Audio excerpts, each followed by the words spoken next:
"Your constant attention is driving me crazy," my girlfriend said, then panicked when I withdrew completely and ended our plans. Those words hit me like a physical blow, especially since they came completely out of nowhere on what I thought was going to be a normal Sunday evening. I'm Derek, 29, investment banker making decent money in the city, and for 3 years I thought I'd been building something real with Melissa, a pediatric nurse who worked grueling 12-hour shifts at the children's hospital. I genuinely believed we were on the same page about our future. We'd been house hunting in some really nice neighborhoods, looking at engagement rings online together, talking about wedding venues her sister had recommended.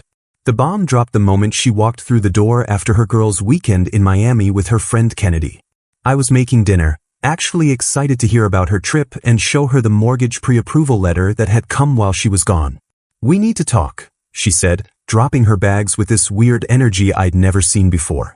I turned off the stove, thinking maybe something bad had happened during her trip, but instead she launched into this speech about how my obsessive behavior was suffocating her.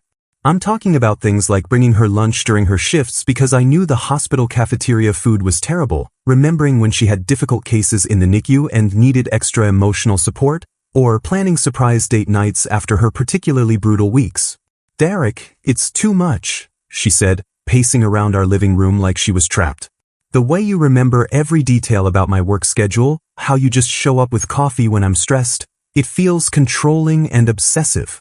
I sat there completely stunned because these were the exact things she used to tell her friends made her feel so loved and supported.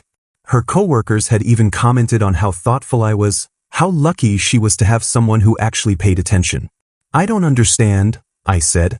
"Last month you told your sister I was the most caring boyfriend you'd ever had." "That was before I realized how unhealthy it was," she shot back. "Kennedy helped me see that normal relationships don't work this way. You're supposed to give each other space to breathe, to exist as individuals."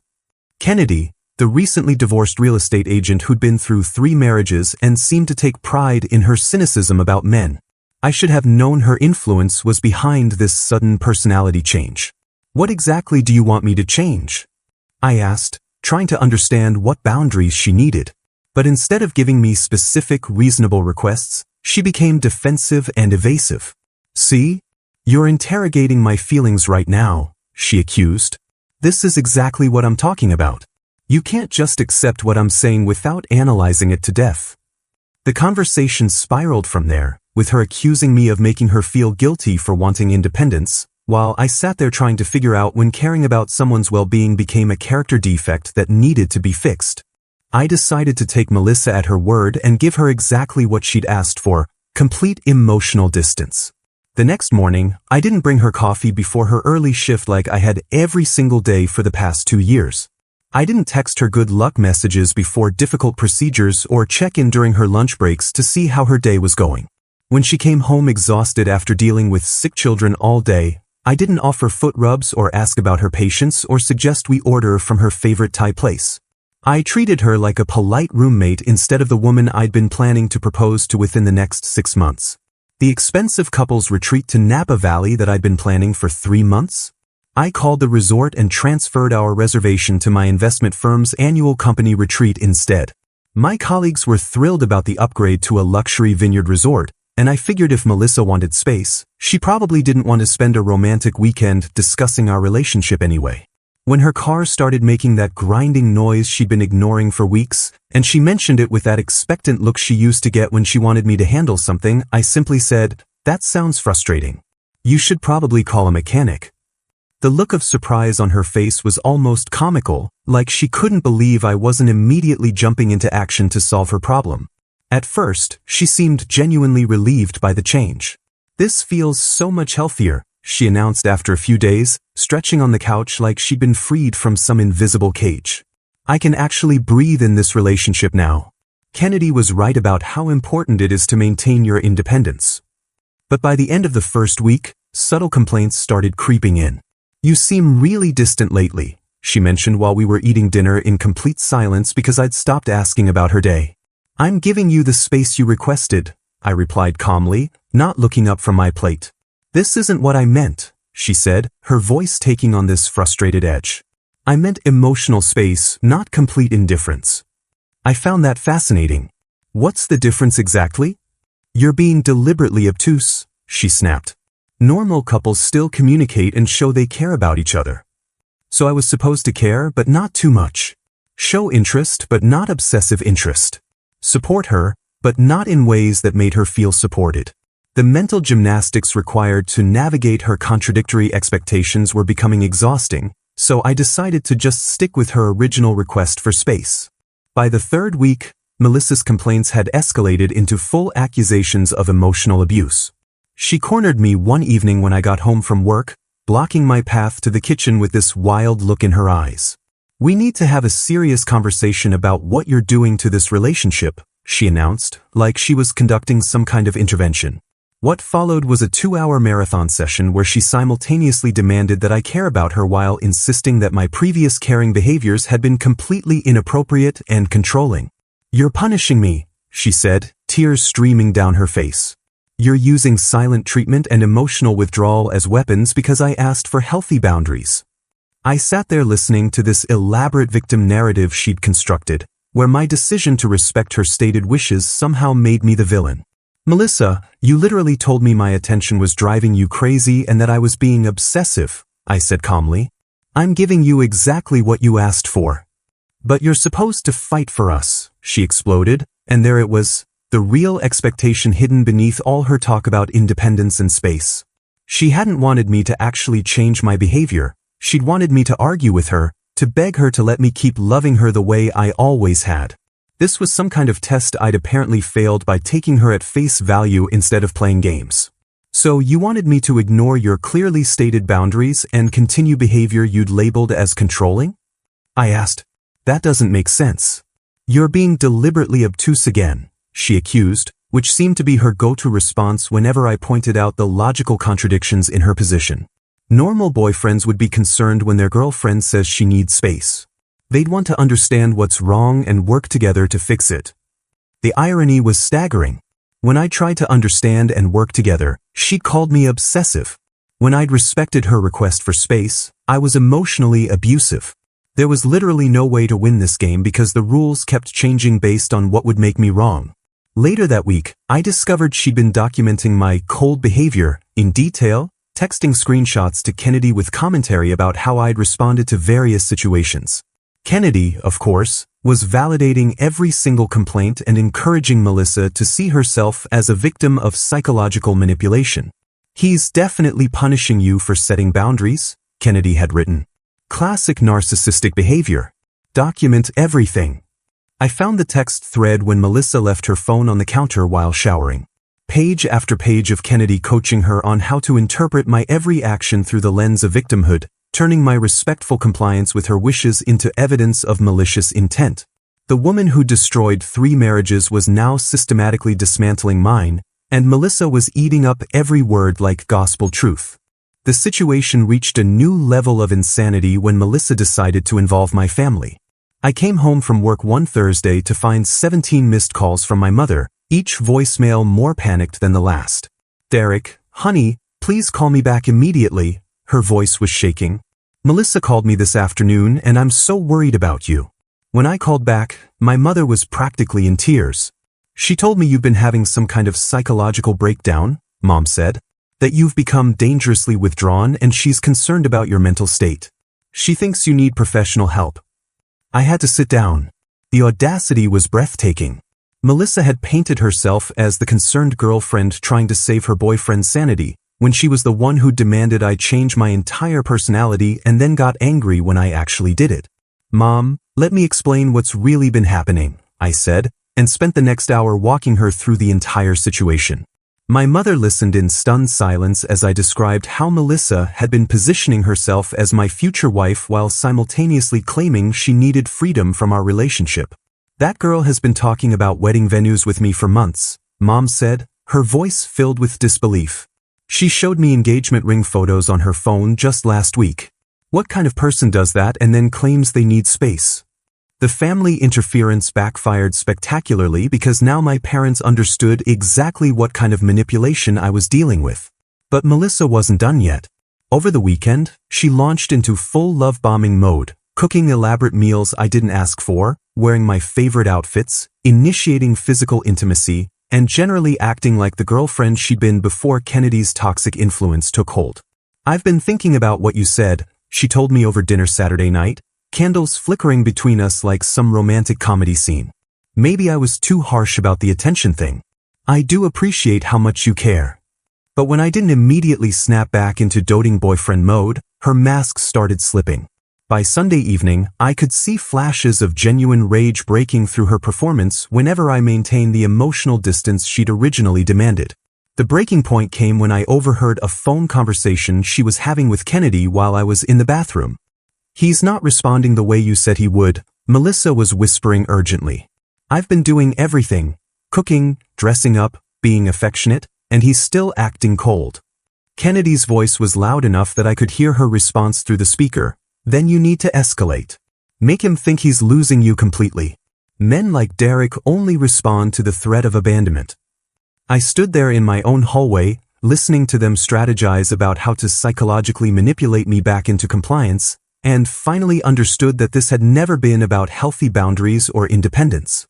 This was psychological warfare, and I was the target. The next day, I did some digging into Kennedy's background and discovered the extent of her toxic influence on every relationship she touched. Through mutual connections and some careful social media research, I learned that Kennedy had been married and divorced 3 times, each marriage ending because of her own infidelity and manipulative behavior. Her philosophy seemed to be that any man who treated a woman well was secretly controlling and needed to be tested until he either became abusive or walked away. She'd been systematically poisoning Melissa's mind for months, convincing her that my genuine care and attention were actually sophisticated manipulation tactics designed to control her. During our next confrontation, I confronted Melissa directly about Kennedy's influence, and she finally broke down and admitted the truth. "Kennedy said that men who are too attentive in the beginning are always hiding something," she sobbed. "She told me that truly devoted men will chase and beg when you push them away, and the fact that you just accepted my request for space proved you didn't really care enough to fight for me." The psychological manipulation was even more elaborate than I'd realized. Kennedy had convinced Melissa to create artificial problems and conflicts to test my reactions, turning our entire relationship into a series of experiments designed to prove I was either controlling or uncaring. "She told me to pay attention to how you responded when I pulled away," Melissa continued, tears streaming down her face. "She said if you really loved me, you'd refuse to accept the boundaries and prove that you couldn't live without me." So my respectful response to her stated needs had been interpreted as evidence that I didn't love her enough. I was supposed to ignore her boundaries, become desperate and clingy, and essentially prove Kennedy's point about controlling men. It was a perfect catch-22 designed by someone who seemed to take pleasure in destroying functional relationships.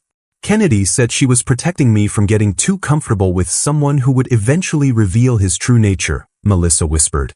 "She kept asking me what I'd do if you turned out to be like her second husband, who seemed perfect until they got married and then became possessive and jealous." I realized that Kennedy had been projecting her own terrible experiences onto our healthy relationship, convincing Melissa that my consistency and reliability were red flags rather than green ones.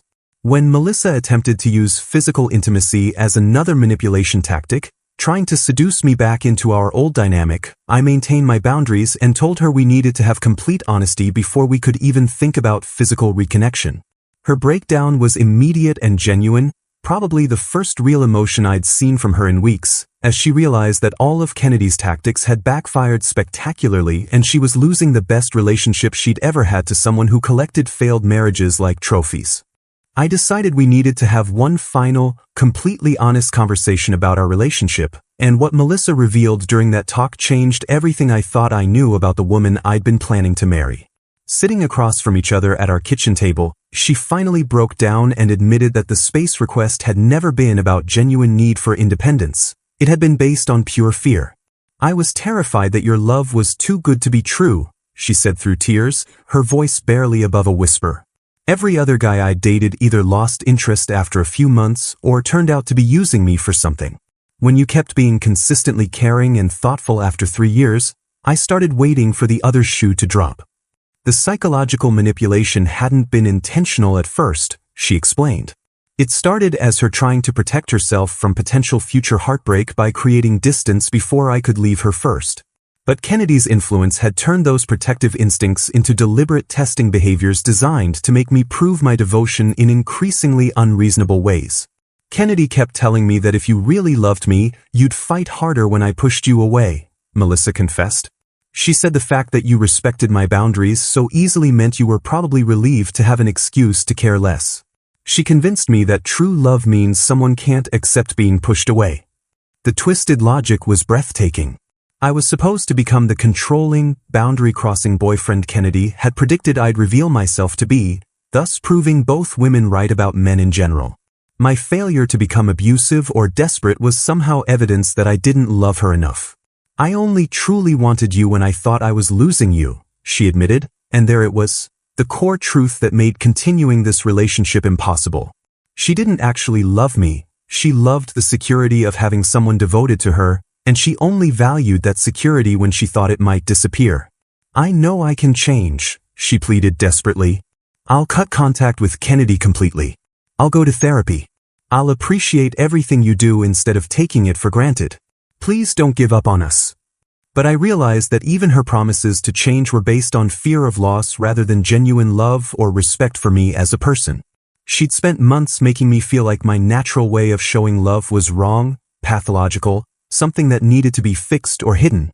Even now, her desire to save our relationship wasn't because she valued who I was, but because she was terrified of being alone. Our entire relationship had been built on me constantly proving my worth while she held the power to judge whether my love was acceptable, and that dynamic was never going to produce the kind of partnership I actually wanted. I ended our relationship the next morning and asked Melissa to move out within the week, which led to her staying with Kennedy in what I knew would be a predictably toxic living situation.